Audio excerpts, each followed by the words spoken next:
መልሼ አቀረቀርኩ። እንባ እንደ መንገደኛ ምጥ መንገድ ላይ ይታገለኛል። እርምጃዬን አፈጥናለሁ። በየት በኩል ቀና ይባላል?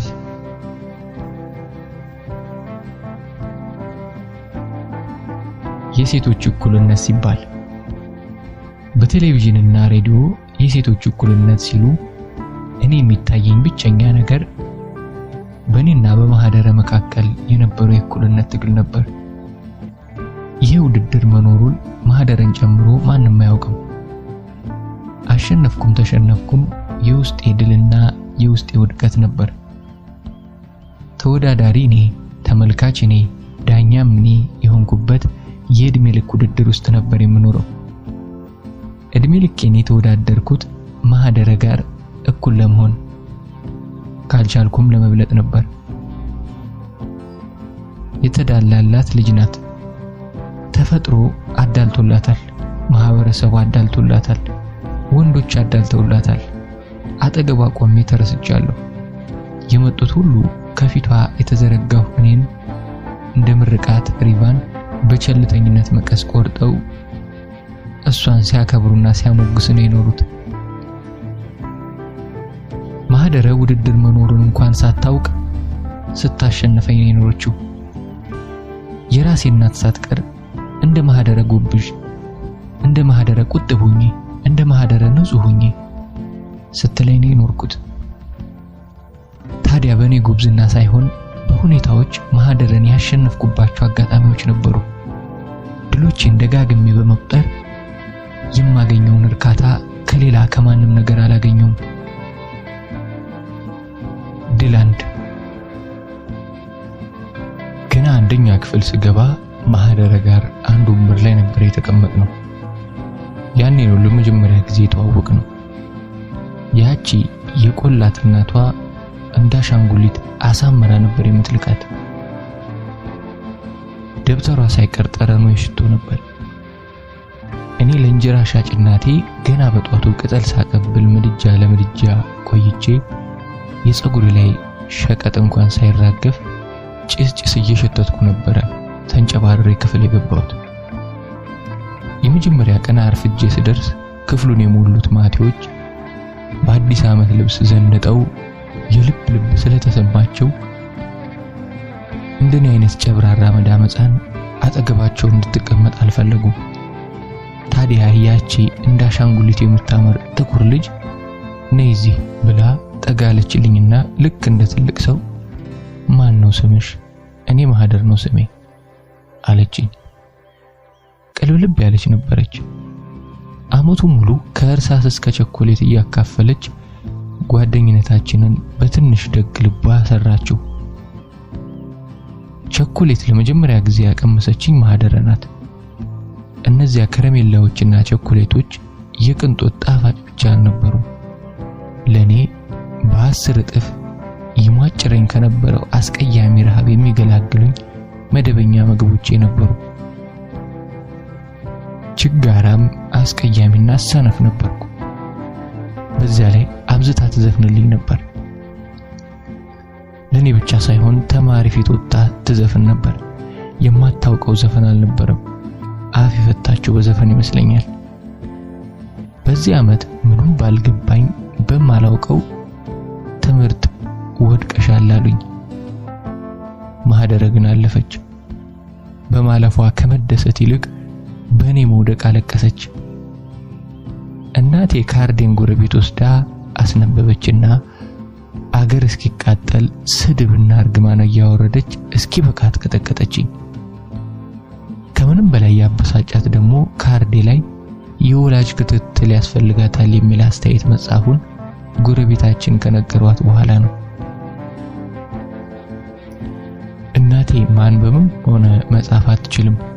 እስከዛሬም ነገሮችን የምትተረጉምበት መንገድ የተለየ ነው። እናቷ አትከታተልም አስባልሽኝ እና ማን የሚከታተልሽ? ሌላ ዱላ። በመሃል ድብደባውን አቁማ ማህደር አለፈች አለችኝ። መልሴን ሳትጠብቅ እሷማ ታልፋለች ብላ እንደገና ድብደባዋን ቀጠለች። ከመውደቄ በላይ በማህደረ ማለፍ ቅናትና ጥላቻ እንደ መንፈስ እዚያው ላይ ገባብኝ።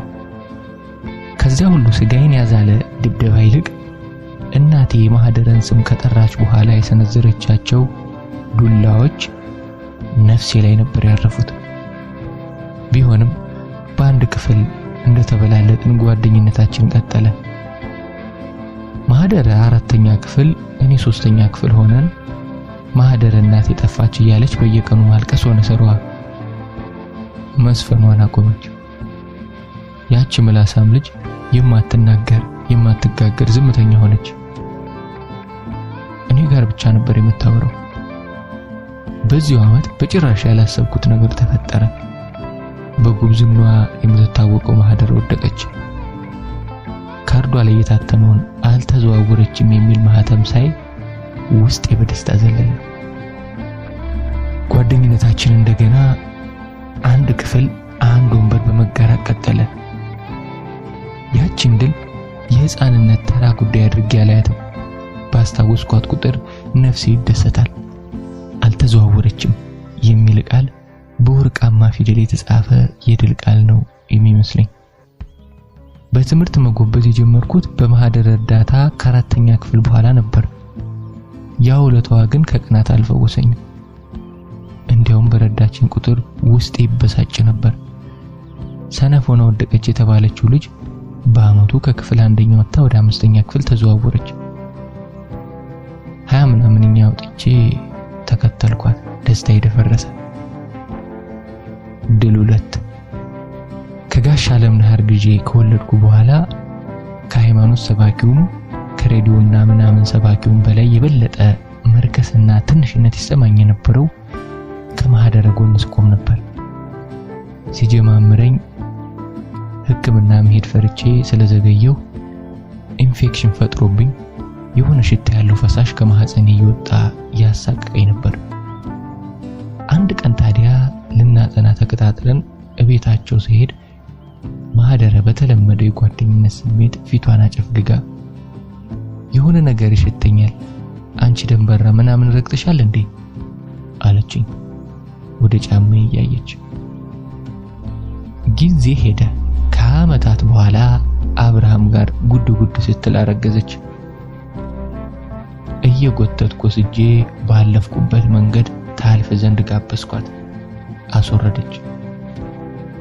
እንደ ሰው ስቃዋ ቢያሳዝነኝም ጥልቅ በሆነ የአይምሮ ክፍል ግን እኩልነት ሰፈነ። ድል 3 ማህደረ ካገባች በኋላ በሚያስደነግጥ ፍጥነት ሰውነቷ መቀየር ጀመረ። መወፈር ጀመረች። መወፈር የሚለውን ቃል የምጠቀመው ሆን ብዬ ነው። ክብደት ጨመረች ምናምን አልልም። እኔ ቀጨች እንጂ ክብደት ቀነስሽ ማን ብሎኛል? ከከንፈሬ ባያልፍም በውስጤ ወፈረች ተድበለበለች ስል ነው ደስ የሚለኝ። የጀመራት እርጉዝ ሆና ነበር። ከወለደች በኋላ ይቀንሳል ሲባል ጭራሽ ብሶ ከራስ ፀጉሯ እስከ እግር ጥፍሯ ተድበለበለች። ያ ቅርጽ የውበት ድራሹ ጠፋ። በዚያ ፍጥነት ከምድረ ገጽ የጠፋ ውበት አጋጥሞኝ ያውቃል። አንዳንዴ አይምሮ የሚያስባት ማህደረና ሳገኛት የማያት ማህደረ ስለሚለያዩብኝ መልመድ አቅቶኝ ይቸገር ነበር። ባዩት ቁጥር በአየር የተወጠረ የፕላስቲክ አሻንጉሊት ነበር የምትመስለኝ። እነዚህ አምባገነን ጥቶቿ ባንድ ይወረዱ። ደግሞ አተላለቃቸው እሷ ተሸክመቻቸው እኔ ይከብዱኛል። ከምንም በላይ የገረመኝ ውፍረቷ ፈገግቷን መበላሸቱ ነበር። ያንን በእናቴ የሚደነቅ የሚጠቀስ ፈገግቷን። እናቴ ምን ጊዜም በእኔ አሳሳቅ እንደተበሳጨች ነው። ሴት ልጅን ጥሎ እስኪታይ አትስቅም። ማህደረን አትያትም ወይ? የማህደሬ ፈገግታ የእቴጌ ፈገግታ ይመስላል ትላለች።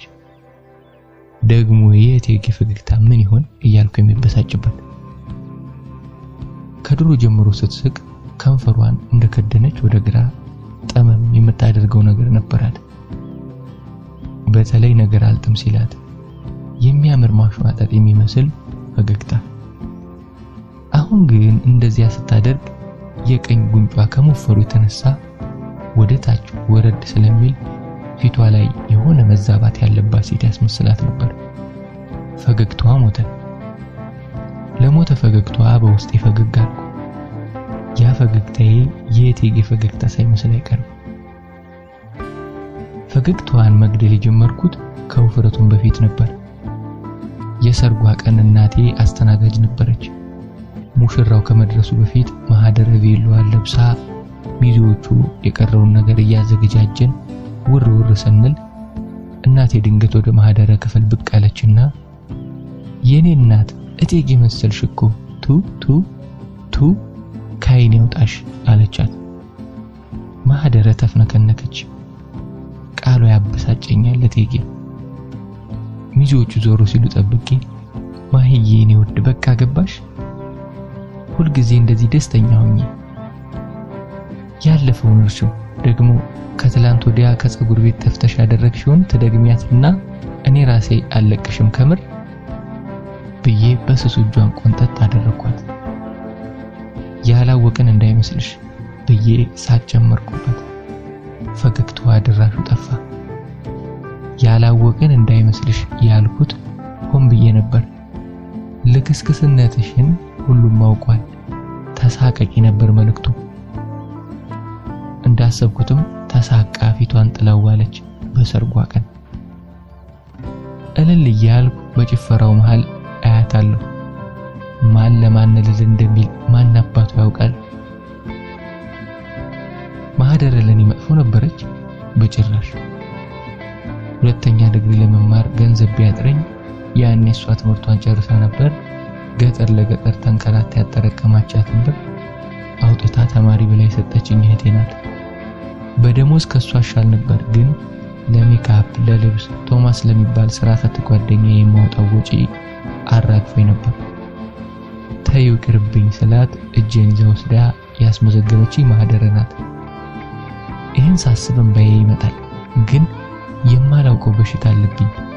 ውድቀቷ ያስደስተኛል። እሷ ካልወደቀች እኔ የምነሳ አይመስለኝም። ከኔ መዳን ይልቅ የእርሷ መታመም ነበር ነፍሴን የሚያስደስታት። ውበቷ ስር ተደብቄ ነበር። በውበቷ አምሬት አይቼበታለሁ። ፀሐይነቷ ነበር ጨረቃ አስመስሎ ያሳየኝ። እንደሆነ ውድ ጌጥ ማህደረን አግኝቼባታለሁ፣ ደምቄባታለሁ።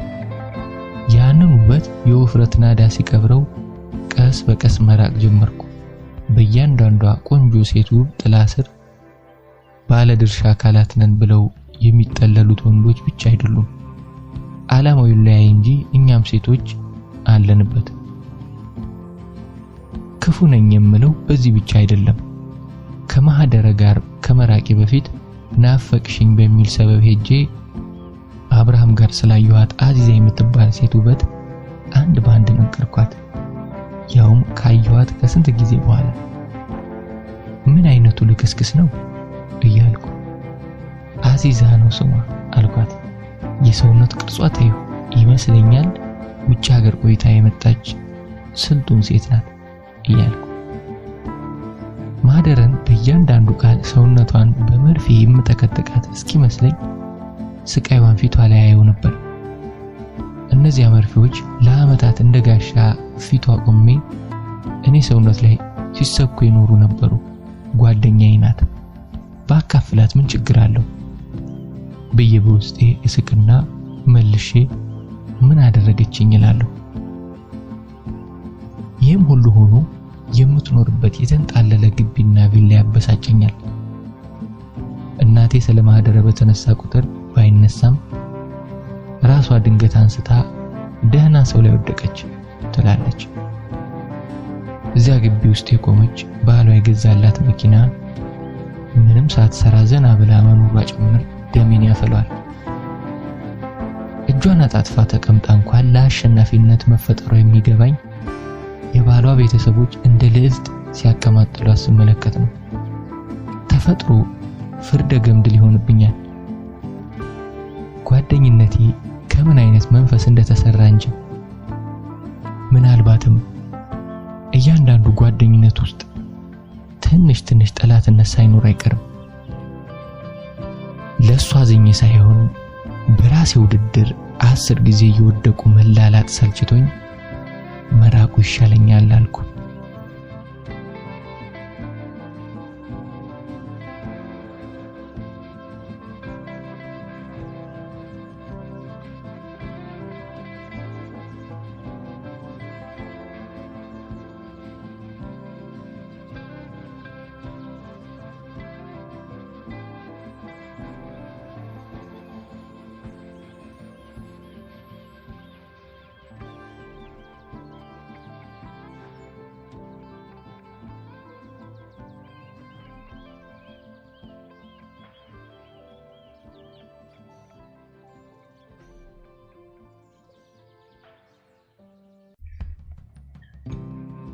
ክፍል 4 አሳው ምኛ መረቡን ምኛ።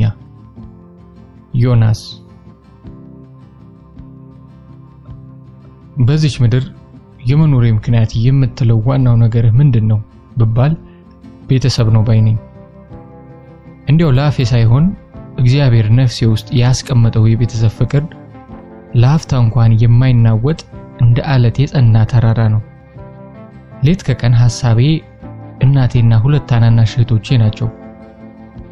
እነዚሁ ነበሩ ቤተሰቦቼ። እርጋታና እምነቷ እንደ ባህር ውሃ ጥልቅ የሆነው እናቴ በደስታ ከልክ በላይ የማትፈነድቅ፣ በሐዘንም ሆነ በችግር የማትልፈሰፈስ ደግ እናት ናት። ማንም ሰው የቱንም ያህል ከባድ ችግር ቢያወራት መደምደሚያዋ አንድና አንድ ነው። መድኃኔዓለም ያውቃል። እህቶቼ አዜብና ማርያም ሰምራ ዛሬ አድገው የማማ እርጋታ ተጋባባቸው እንጂ በልጅነታቸው በብስጭት ጸጉሬን የሚያስነጩኝ እሳቶች ነበሩ። ቢሆንም ታዲያ ጨዋነታቸውን አገር የመሰከረላቸው ልጆች ናቸው። ዛሬ አዜብ ነርስ ስትሆን ማርያም ሰምራ ደግሞ ዳኛ ሆናለች። ሁለቱም ከእህትነት ይልቅ ልጆቼን የሚመስሉኝ። ደስታም ሆነ ሐዘኔ፣ የህይወት ውዳሴም ሆነ ስኬትና ውድቀቴ ሁሉ በቤተሰቤ ዙሪያ ብቻ የሚያጠነጥን ነው። ያለኝን ሁሉ ነፍሴንም ቢሆን ለቤተሰቤ ሰጥቼ በምድር ላይ አለ የሚባል ደስታ ባጎናጸፋቸው ደስታዬ ነው። ይሁንና የበዛውን የወጣትነት ዘመኔን በስደት ላይ ተለይቻቸው ኖርኩ ድፍን 14 ዓመታት። ይህን ምርቃትም እርግማንም ልለው ይቸግረኛል። በመሰደዴ ቤተሰቦቼ እንደ አቅሜ የተሻለ ህይወት እንዲኖሩ ለማድረግ ጥሬያለሁ። በዚህም ያሰብኩትን ያህል ባይሆንም የበኩሌን ጠጠር የወረወርኩ ይመስለኛል። በሌላ በኩል ደግሞ ስደት እነዚያን ወርቃማ የወጣትነት ዘመናት አብሬያቸው እንዳሳልፍ አድርጎኛል። ሁሉን ወዶ አይሆንምና እግዚአብሔርን ለሆነው ሁሉ እያመሰገንኩ ቀሪ ዘመኔ ላይ ማተኮርን ብቻ መረጥኩ። ባላተኩርስ ያለፈውን ህይወት ምን ላደርገው እችላለሁ? ይህን የቤተሰብ ፍቅር የወረስኩት ምናልባትም ከአባቴ ይሆናል። አባቴ ጥላሁን ነፍሱን በገነት ያኑራትና ላይን የማይሞላ ከሰውነቱ ይልቅ ባህሪው ያስከበረው ሰው ነበር። እንደ ስሙ ለቤተሰቡ የእውነትም ጥላ የነበረ ብርቱ ሰው። ከሥራ በስተቀር ለእንቶ ፈንቶና ላረባ ነገር ጊዜውን ሳያባክን ይህችን ዓለም ተሰናበተ። ሥራ ሱስ የሆነበት አባት ነበር። ጧት ከቤት ይወጣል፣ ወደ ሥራ ቦታው መርካቶ ይሄዳል። ማታ ከሥራ ይወጣል፣ ወደ ቤቱ ይመለሳል። የህይወት ምልልሱ ቢታይ እንደ ሸማኔ ድር ሥራ ቦታውና ቤቱ በተተከሉ ስውር ሚስማሮች ላይ ሲጠመጠም የኖረ ነበር። ከዚህ ውጪ ታየ ከተባለ ወይም ቤተክርስቲያን አሊያም የታመመ ሊጠይቅና የሞተን ሊያጽናና ሲሄድ ነው። የአባባ የቤተሰብ ፍቅር ነበር ተብሎ ብቻ የሚታለፍ አልነበረም። አባቴን ባስታወስኩት ቁጥር በወቅቱ ያላስተዋልኩትን ጉዳይ በጥልቀት አስባለሁ። አባትነት ስለሚባለው ነገር እኛን ልጆቹን ባለፈ ህይወታችን ተጠንቅቆ አሳድጎናል። የልጅነት ባህሪያችን የተጋነነ አእምሮት ውስጥ አስገብቶን የማይሆን ነገር ካልጠየቅን በስተቀር ማድረግ የሚገባውን አጉድሎብን አያውቅም። ይህም ብቻ አልነበረም። ስለ ቤተሰብ የወደፊት ዕጣ ፈንታ አርቆ ያየ ማየት ብቻ ሳይሆን ነጋችንን እንደምቹ አልጋ አንጥፎልን ያለፈ ሙሉ አባት ነበር። በዚህ አርቆ አስተያይነቱ ሞቶ እንኳን በእያንዳንዱ ህይወታችን አብሮን አለ ስል በመንፈስ ዛሬም አብሮን አለ እንደሚሉት የልማድ ንግግር አይደለም። እንዲህ በአካል በእጆቼ አልዳሰው እንጂ በመንገዴ ሁሉ ጎዳናው ይሰማኛል። ዛሬ ላይ የቤተሰባችን በረንዳ ላይ ስቆም አባባ ከስራ ሲመጣ የነበረው ነገር ሁሉ ይታወሰኝና የማላውቀው ቁዘማ ውስጥ ገባለሁ። ሁሌ ከምሽቱ 1 ሰዓት አካባቢ ያኔውን የግቢያችን የቆርቆሮ በር ገርበብ አድርጎ ይገባል። በጨለማው ውስጥ በዛፎቹ ጥላ መሃል ነጭ ጋቢውን እንደ ጨረቃ ከሩቅ ይታያል። ሁልጊዜም በሩን እንዳለፈ ያስላል። ኡሁ ያቺ ሳል መጥቻለሁ የምትል መጥሪያ መሆኗ ነው። በእርግጥ አባባ ከአባባነት ፍቅሩ እኩል ቅጣቱም አብሮ የሚታወስ ባህሪው ነበር። በተለይ እኔ አንዳንዴ ከሌሎች አባቶች ጋር ሳስተያየው ትንሽ ግራ የሚሆንብኝ ነገር ነበር። እንደ ባህልም ይሁን እምነት ብቻ የሚበዛው የሀገራችን ወላጅ ሴት ልጆቹ ላይ ቁጥጥሩ ጠበቅ ይላል። የአባባ ባህሪ ግን በተቃራኒው ነበር። ሁለቱ ሴት እህቶቼ ያን ያህል ቁጥጥር የማይበዛባቸው እንዲያውም ያጠፉትን ቢያጠፉ ከናካቴው የአባባ እጅ ተነስቶባቸው የማያውቅ ቅንጦች ነበሩ። እኔ ላይ ግን ቁጥጥሩም ሆነ አጥፍቼ ሲገኝ ቅጣቱ የማያፈናፍን ነበር። ምክሩም ቁጣ የቀላቀለ ለእህቶቼ አንድ ነገር አላካፍልም ካልኩ ሙሉውን ቀምቶ ይሰጣቸውና የምክር ነጎድጓዱን ያወርድብኛል። ስግብግብና ራስ ወዳድ ሰው አባት አይሆንም። ይሄን አየር ተመልከት ይላል ወደማይታየው አየር በእጁ እየቀዘፈ። የፈጣሪ አባትነት የቸረን ነው። ይሄን ውሃ ተመልከት፣ ፀሐዩን፣ መሬቱን፣ ተራራውን ሁሉ የአባትነት ስጦታ ነው። አባትነት ሙሉ ለሙሉ ያለህን መስጠት ካልሆነም ማካፈል ነው። መስጠት ባይሆንልህ ማካፈል ልመድ። ስግብግብ ሰው ቤት አይሰራም፣ ባክኖ ይቀራል። ስግብግብ ሰው ምቾትን ይወዳልና ፈሪ ነው። ፈሪ እንኳን ቤተሰቡን ራሱን አይታደግም። ፈሪ ህይወት የዘረጋችለትን ጥርጊያ መንገድ ትቶ ጢሻ ለጢሻ ሲዳክር እንኳን ከሌላው ከራሱ ሲደበቅ ይኖራል። ወንዱን ይሄን እዚህ ከእህቶች ጀምር። ታዲያ ይሄን ሽሽት ይመስለኛል ወደ እናቴ መጠጋት አበዛ ነበር። በእናታችን የጓዳ ስራና ምክር የሚሰላቸው እህቶቼ ደግሞ ወደ አባቴ ያዘነብናሉ። ለምክሩ እናቴ ማትተናነስ። ልዩነቱ የማማ ምክር ምንጊዜም ወጥ እንጨት ይቀድመዋል። እህቶቼ ሰው የሆኑት በማማ ወጥ እንጨት ነው ብል አላጋነንኩ። የፈለገ ብትማር ብትሰለጥን እግሯ ከጓዳዋ የተነቀለ ሴት ጥላቢስ ናት። ባሎቻችሁ ቢታገሱ ልጆቻችሁ አይምሯችሁም፣ ሙያ ለመዱ ትላቸዋለች። መሃል አዲስ አበባ ተወልደውና አድገው ጠላ መጥመቅ፣ ጠጅ መጣልና እንዝርት ማሾር የሚችሉ እህቶቼ ኖሩኝ በእናቴ ምክንያት ነው። እህቶቼ ታዲያ ከትምህርት ቤት ሲወጡ በዚያው መርካቶ አባቴ ጋር ወደ ሱቅ ሄደው ማታ አብረውት ወደ ቤት ይመለሳሉ። ወደ መርካቶ ሲሄዱ አባባን እናግዘው ነበር ሰበባቸው። ወይ ማገዝ ያማራቸውን ሲበሉና ሲጠጡ ብለው ራት እንኳን እስኪዘጋቸው ጠግበው ነበር የሚመጡት። አባባ ያቀብጣቸው ነበር። እኔ እግር ጥሎኝ ሱቅ ከሄድኩ ግን ወገቤ እስኪቆረጥ ጣቃ አስተቀለልና ስደረድር ነበር ውሌ። ብዙውን ጊዜ እኔ እናቴ ስርስር መጠመጥ አመሻለሁ። አባባ ነው መርመጥመጥ የሚለው። አባቴ ካረፈ በኋላ ለእህቶቼ መሸሻ መደበቂያቸው ነው። አባባ በመንፈስም በአካልም አዘጋጅቶኝ ነበርና ጨርሶ ይጃቸው ባልወድቅም እንደ አባባ ሆኜላቸዋለሁ ብዬ ግን አላስብም። ቢሆንም ዋርካ በሌለበት እንቧጮ አድባር ይሆናል እንደሚባለው የቤታችን አድባር የሆንኩት ገና በወጣትነቴ ነበር። የ11ኛ ክፍል ተማሪ ሆኜ። ያኔ ይሄ ሁሉ ከመሆኑ በፊት አባባ ዘመድ ወዳጆቹ ሁሉ ይሄ ነገር ትንሽ አራቀም እያሉት ከአዲስ አበባ ወጣ ብሎ ሰፊ ቦታ ገዛ። ከኖርንበት ከቀደመው ገዳም ሰፈር ለቀን ወደ አዲሱ ሰፈራችን ተሰደድን። አዲስ በገዛው ቦታ ላይ አቅሙ በፈቀደው መጠን ቤት ሰርቶ እኛ ቤተሰቦቹን መንደላቀቅ ባይባልም ምንም ሳይጎድልብን ለማኖር በቃ። ዛሬም ድረስ ብዙሃኑ ኢትዮጵያዊ በህልሙ እንኳን የማያስበውን ፈረስ የሚያስጋለው ግቢና አሁንም ድረስ ዘመናዊ ሊባል የሚችል ቤት ባለቤት ያደረገን ይሄ አባቴ አስተዋይና ለቤተሰቡ የወደፊት ኑሮ የነበረው አርቆ ሐሳቢነቱ ነበር። ለኔ አባትነት ትርጉሙ ያለፈ ታሪኩ ሲወሳ በቤተሰቡ ልብ የሚመሰገን፣ ዛሬ ላይ አብሮነቱና ፍቅሩ በስራ የሚገለጽ፣ ስለነገ የቤተሰቡን ህልም አርቆ የሚያይ ማለት ነው። ትክክለኛ አባትነት በአንድ አካል ሶስት ዘመን ላይ የሚኖር ማንነት ነው። ትላንታችንን የሚያሻግር፣ ዛሬያችን ላይ እንደ ሰዓት አጥር ከቦን የሚቆም፣ ነጋችንን ከተሻለ ድልና ተስፋ ጋር የሚያጋባ።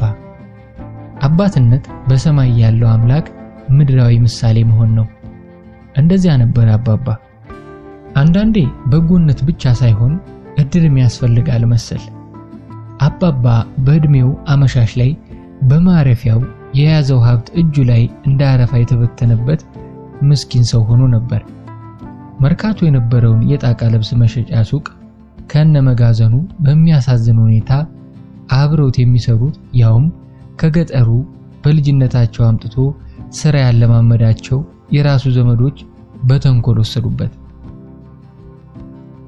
ያኔ ገና ልጅ ነበርኩና ዝርዝሩ ባይገባኝም ብቻ የሆነ ገንዘብ ተበድሮ አልመለሰም በሚል ጉዳይ ፍርድ ቤት ሲመላለስና ሱቁ በሐራጅ ተሽጦ መልሰው እነሱ ገዙት ብሎ ሲበሳጭ ትዝ ይለኝ ነበር። ያ ሱቅ የጣቃዎቹ ሽታ፣ የጨርቆቹ ልስላሴ በተከመረው ጣቃ ላይ በልጅነታችን እኔና እህቶቼ እየተንከባለልን የምንጫወትባቸው ጣቃ የሚጠቀለልባቸው የወረቀት ቱቦችን ሰው ጆሮ ላይ እየደገንን እንደ መኪና ጥሩምባ በማጮህ የምናስደነግጠው ያ ሁሉ ከአይምሮዬ የማይጠፋ የልጅነት ትዝታ ጥሎብኛል። ከሱቁ መወሰድ በኋላ እስከ ዛሬ የሚታየኝ አባባ ምስል ፋይልና ወረቀት ይዞ በብስጭትና ተስፋ በመቁረጥ ቤታችን በረንዳ ላይ ኩርምት ብሎ እንደተቀመጠ ነው። ያኔ ማማ ወይ ከዚህ ቦታ ትንሽ ቀንሰን ሸጠን ሱቁን ለምን አናስቀርም ብላው ነበር። እንዴት የልጆችን ማረፊያ ሽትኛለሽ ብሎ ሲቆጣ አስታውሳለሁ። የዚያን ቀን ቤታችንንም ነጥቀው ይወስዱበት ይመስል በረንዳ ላይ ቆሞ ሰፊውን ግቢ በስስት ዓይን ሲቃኝና ብቻውን ክፋት እኮ ነው ክፋት እያለ ሲያነበንብ ትዝ ይለኛል። የገዛው ሰፊ ቦታ ላይ ለብቻው የተወሰነ ቦታ አጥሮ የከብት እርባታ ሊጀምር ደፋ ቀና ሲል ነበር። ባላወቅኩት ምክንያት አልሆነለትም እንጂ ያ ሱቅ ሁሉ ነገሩን ሰበረው። ሱቁን ከወሰዱበት በኋላ ስራው ማዘንና መበሳጨት ሆነ። አንዳንዴ አራዳ ጊዮርጊስ ይሄድና ሙሉ ቀን እዛው ውሎ ሲመሻሽ ይመጣል። ከደብሩ ሁሉ አራዳ ጊዮርጊስን ይወደው ነበር። ከክፍለ ሀገር መጥቶ አዲስ አበባን እንደረገጠ ያረፈው ጊዮርጊስ ደብሩ ውስጥ እንደነበር ይናገራል። ቆይቶ ደግሞ እዛው ገዳም ሰፈር ከተመ። ከመላላክ እስከ ሱቅ በደረቴ ከዚያም አልፎ መርካቶ ተሻግሮ ባለ ሱቅ እስከ መሆን የደረሰው መነሻውን ከዚሁ ደብር አድርጎ ነበር። በዚያው ሰሞን ነገሩ ተገጣጥሞ ይሁን አሊያም በሌላ ምክንያት ህመም የማያውቀው አባቴ ድንገት ታሞ ሆስፒታል ገባ። ከዚያ በኋላ ጤና አልነበረውም። የቤቱ የመጀመሪያ ልጅ እንደመሆኔ ቀን ከሌት ህልሜ እነዚያን ከሃዲ ዘመዶቹን መግደል ነበር። በአዘቦት በአውደ ዓመት እቤታችን ተንጋግተው እየመጡ አይሞያ እያሉ የሰለቀጡት ዶሮና ክትፎ አባባ ባለፈ ባገደመ ቁጥር በአክብሮት ቁጭ ብድግ ሲሉ ይታየኛል። ለአባቴ በለስላሳ ምላሳቸው ያወርዱለት የነበረው ውዳሴ አሁንም ጆሮዬ ላይ ያቃጭላል። የምን ጊዜ ምኞቴ ሱቃችንን ማስመለስ ሳይሆን እነዚያን እፉኝት መግደል ነበር። ከንብረቱም በላይ አባቴን በሽታ ላይ በመጣላቸው በልጅ ልቤ በቀል ሳመነዥግ ነው የኖርኩት። ብዙ አልቆየም አባቴ አልጋ ላይ በዋለ በአመቱ አረፈ። ታዲያ አልጋ ላይ ሆኖ እንኳን ስለ ቤተሰቡ የነገ ህይወት ሲደክም ደህና አረፍት እንኳን አላረፈም። የተረፈችውን ብር ለቃቅሞ ግቢ ውስጥ ያለን ቦታ ላይ የሚከራዩ ሰርቪስ ቤቶች ሊያሰራ ወጣ ወረደ። ለረጅም ጊዜ መተዳደሪያችን የእነዚያ ቤቶች ኪራይ ነበር። አሁን ላይ ሳስበው የሚያሳዝነኝ በወጉ እንኳን ተኝቶ አላስታመምነውም ነበር። ከአናጺ ጋር ሲከራከር፣ ከግንበኛ ጋር ሲነታረክ ህመሙ በቁሙ ጎዳው።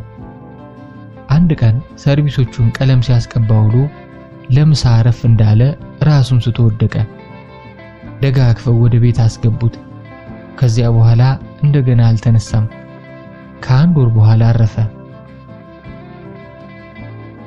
ያንተ ግዴታ ነው ያለኝ ሰው ባይኖርም የመጀመሪያ ልጅ ነኝና የቤተሰቡ ምሰሶ ሲመታ ባልጠነከሩ ክንዶቼ ጣሪያውን ደግፎ መቆም የኔ ኃላፊነት ነበር። እናታችን ከቤት ወጣ የማታውቅ የቤት እመቤት፣ ሁለት እህቶቼ በእድሜ ከኔ በታች የነበሩ ታዳጊዎች ነበሩ። ነገሩ ቀላል አልነበረም። ገና ከ10ኛ ክፍል ወደ 11ኛ ክፍል እንዳለፍኩ ነበር ከቤታችን በስተቀር ቤሳቤስቲን እጃችን ላይ አልነበረም። መጀመሪያ ያደረግነው ምንም ያልሰራንበት ለከብት እርባታ ብሎ አባባ ያጠረውን ቦታ ከፍለን መሸጥ ነበር። በወቅቱ ከሽያጩ ያገኘነው ገቢ ቤተሰቡን ከሐሳብ ቢያሳርፈውም ዛሬ ላይ ግን ያንን ቦታ መሸጣችን አባባን የመካድ ያህል ያንገበግበኛል። ያውም ዳር የተባለው ሰፈር እዚህ መሃል ሲሆን የዛኔ ድርጊታችን መካሪ ማጣት ነበር እላለሁ። እና ምን አማራጭ ነበራችሁ ብባል ግን አሁን ድረስ መልስ የለኝም።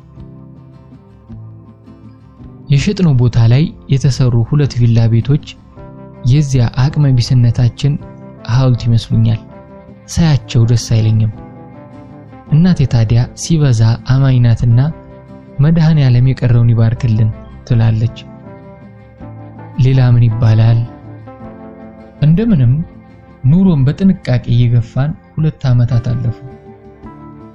በበሽተኛ ትራስጌ እንደተሰቀለ ግሉኮስ የምትንጠባጠበው የመሬት ገንዘብ ቀስ በቀስ እየጎደለች ነበር። አባባ ባረፈ በ2ኛ ዓመቱ ሰው ተመርቆ ሲወጣ የሚሸከመውን የኃላፊነት ቀንበር እኔ ተሸክሜ ወደ ኮሌጅ ገባሁ። እዚህ ለገሃር ንግድ ሥራ ኮሌጅ። ገንዘብ አወጣጣችን በጥፍር እንደመራመድ ነበር በጥንቃቄ። በትምህርት ያን ያህል የተጨበጨበልኝ ባልሆንም መጥፎ ውጤት ግን አልነበረኝም። እንደውም አንዳንድ ትምህርቶች ላይ ከጥሩም በላይ ነበርኩ። ለምሳሌ ቋንቋና ሂሳብ። ቢሆንም ሳስበው ለቤተሰቦቼ ችግር ለመድረስ የመመረቂያ ጊዜ ርቆ ታየኝ።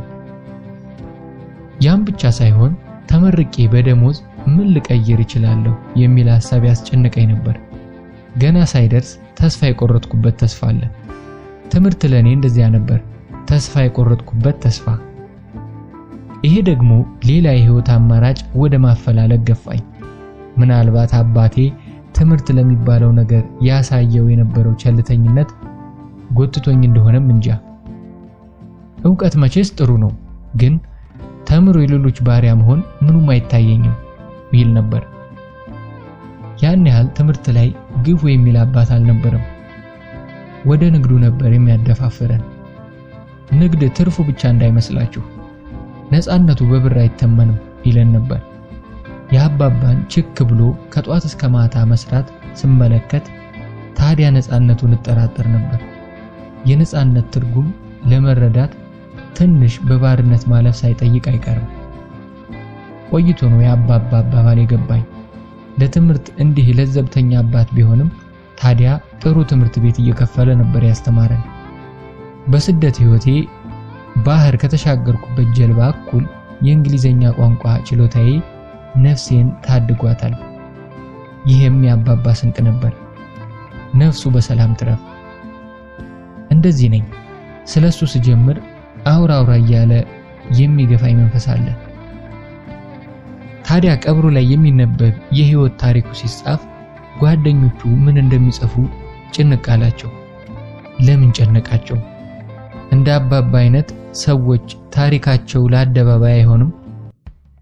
ዘምቶ አልተዋጋም፣ ተወዳድሮ ስልጣን ተምሮ ማዕረግ አልደረበም። አባባ በቤተሰቡ ልብ ላይ የገዘፈ ዝግባ ነበር። ብዙሃኑ የቤተሰቡን ተስፋ እንደ ደረጃ ረግጦ ለዓለም ብርሃን ልሁን በሚልበት ዓለም አባባ ለቤተሰቡ ዝቅ ብሎ ደረጃ የሆነ መልካም አባት ነበር። በሞት ተገርስሶም ጥላው እስከ ዛሬ ቤተሰቡን የከለለ ዝግባ። ፎቶኮፒ። ቀጥሎ ምንድነው የሚሆነው? መሬታችንን እየሸረፍን ሸጠን አጨብጭበን ከመቅረታችን በፊት ምን ላድርግ ነበር የየቀኑ ሐሳቤ። ንግድ አሰብኩ፣ ግን እርግጠኛ ባልሆንኩበት ነገር ያችን የመሬት ብድር ደፍሬ መንካት አስፈራኝ። ከቤት ኪራይ የምናገኘው ገቢ ያን ያህል የሚያወላዳ አልነበረም። እንዲያውም ከትምህርት ቤት ክፍያና ከታክሲ የሚያልፍ አልነበረም። ምናልባት አጋንኜ ይሆናል፣ ግን ወደ ችግር እየተንደረደርን እንደነበር ነው በውስጤ ይታየኝ የነበረው። እማማን ላማክራት ስሞክር አትጨነቅ መድኃኔዓለም ያውቃል ከማለት ያለፈ ምንም ነገር ካፋ አይወጣም ነበር። የሷን ያህል አማኝ ስላልሆንክ ይሁን ወይም የአባቴ ሱቅ በግፍ ሲወሰድ መድኃኔዓለም ዝም ስላለ ብቻ አባባሏ የባሰ ያስጨንቀኝ ነበር እንጂ ተስፋ አልሰጠኝም። እንዲሁ በጭንቀት ሌላ 2 ዓመታት ነጎዱ። ንግድ ሥራ ኮሌጅ በዋናው በር በኩል መንገዱን ተሻግሮ 2 ወጣት ወንድማማቾች የከፈቱት ፎቶኮፒ ቤት ነበረች። የኮሌጁ ተማሪ ሃንዳውት ኮፒ የሚያደርግባት። እውነቱን ለመናገር ወጣትና መልካሞቹ ወንድማማቾች ተጫዋችነታቸው ጋር ተዳምሮ ብዙውን ተማሪ የሚስብ አንዳች ነገር ነበራቸው። ከ2 ዓመታት በላይ ደንበኞች ስለነበር እንግባባለን። እንዲያውም ቅርርባችን የጓደኝነት ቅርጽ ይዞ ነበር። ለመድኃኔዓለም ዝክር ጠርቻቸው በቤታችን ከመጡ በኋላ ደግሞ እማማ የምትጠምቀውን ጠላ ጋር በፍቅር ወድቀው ነበር። እሷም በተጠመቀ ቁጥር ለነዚህ ያለ ልጆች ሰድላቸው ትለኛለች። በ5 ሊትር ጀሪካን ወስድና ክላስ ጨርስ እዚያች ቤት ተቀምጠን ጠላችንን እያንቃረርን የሞቀ የወጣትነት ወሬያችንን እናደራ ነበር። አንዳንድ ተማሪ ሲበዛ የፎቶኮፒ ስራቸውን አግዛቸው ስለነበር ቤተኛ ነበርኩ። የሆነ ቀን የ3ኛ ዓመት ትምህርት እንደጀመርኩ አካባቢ ታናሽየው ድንገት ከዚያች ሱቅ ጠፋ። የት ሄደ አልኩት። ታላቁን ፊቱ ላይ ሐዘን እንደጣለበት የለም ባክህ አለኝ። በሆነ ነገር ተጣልቶ ይሆናል ብዬ ችላልኩ። ታናሽየው ሞገደኛ ነገር ነበር። ይሁንና በተከታታይ ለሳምንት አካባቢ ጠፋ። ይሄ ሲገርመኝ ታላቅየው እንድታግዘኝ ብሎ በዛች ፎቶኮፒ ሱቅ ውስጥ አንዲት ልጅ ቀጠረ። የዚያን ጊዜ ግን ጠበቅ አድርጌ ጠየቅኩት። አሮን የት ሄደ? አሮን ነበር ስሙ።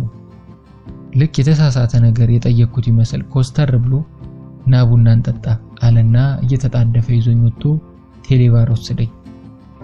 ግራ ቀኝ ተገላምጦ ሰው አለመኖሩን ካረጋገጠ በኋላ ድምጹን ቀነስ አድርጎ ከሀገር ወጣ አለኝ። ከሀገር ወጣ? አዎ እንግሊዝ አለና እንደገና ዙሪያውን ቃኘት አደረገ። ምን ግራ ቀኝ አገላመጠው ብዬ መጀመሪያ ገርሞኝ ነበር።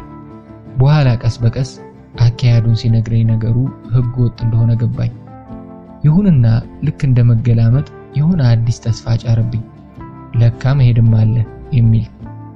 ለካስ ዓለም ሰፊ ናት፣ ከኩሪያችን መውጣትም ይቻላል የሚል። እዚህ እጅ በእጅ ከመፋለም ራቅ ብሎ በዶላር ሚሳኤል ድህነትን በጅምላ ማደባየት ይቻላል የሚል ተስፋ። ከዚያን ቀን ጀምሮ ከአጀማመሩ እስከ መዳረሻው ወሬያችን ይኸው ስደት ሆነ። አልፎ አልፎ ስለ ቤተሰቦቻችንም ጉዳይ አወራን። በተለይ እኔ በጥያቄ መቆሚያ መቀመጫ ስላሳጣሁት እስኪሰላች ወሬውን ከረምንበት። እኔም ፈጽሞ በአይምሮዬ የሌለ ነገር እንደ መንፈስ ገብቶብኝ ቆሜም ተኝቼም ሐሳቤ ወደ ውጭ መሄድ ሆነ። ከብዙ ወሬና ማጣራት በኋላ ይሄው ልጅ አንዲት መንግስት ቢሮ ውስጥ የምትሰራ እድሜዋ 50ውን የተሻገረ ዘናጭ ሴት ጋር አስተዋወቀኝ። ማወቅ እንኳን አላውቃትም፣ አገናኘኝ ማለቱ ይቀላል። በሷ በኩል ነበር ከአዲስ አበባ እስከ አውሮፓ ከዚያም አሜሪካ ድረስ በተዘረጋ ህገወጥ ሰው አዘዋዋሪዎች ጉዞ የሚፈጸመው። ሴትየዋ የመጣችው በወቅቱ ዘመናዊ በነበረ ቀይ ቶዮታ ላንድ ክሩዘር መኪና ሲሆን መኪናውን የሚነዳው ወጣት ልጅ አንድም ነገር የማይናገር ግዑዝ ነገር ነበር። ልጁ ምንም የተለየ እንቅስቃሴም ንግግርም ስላልነበረው መኪናው በራሱ የሚሄድ ነበር የሚመስለው። ከዋቢ ሸበሌ ሆቴል በር ላይ አሳፍረውን ወደ ፒያሳ እንደተጓዝን እዚያው መኪና ላይ ስለ ሁኔታው በዝርዝር አስረዳችኝ። አነጋገሯ አጠር ያለና ግልጽ ነበር። ዝርዝሩ 2 አማራጮች ነበሩት። ፈጠን ባለ ንግግር እንዲህ ስትል አብራራችልኝ። ጉዞው ከመነሻው እስከ መድረሻው ህግ ወጥ ነው። ለጓደኛም ይሁን ለቤተሰብ ዝርዝር ጉዳያችን ባትናገረው ጥሩ ነው። በመንገድ ላይ ተይዞ መመለስም ሊኖር ይችላል። የተያዝከው በእኛ ስተት ከሆነ ገንዘብህን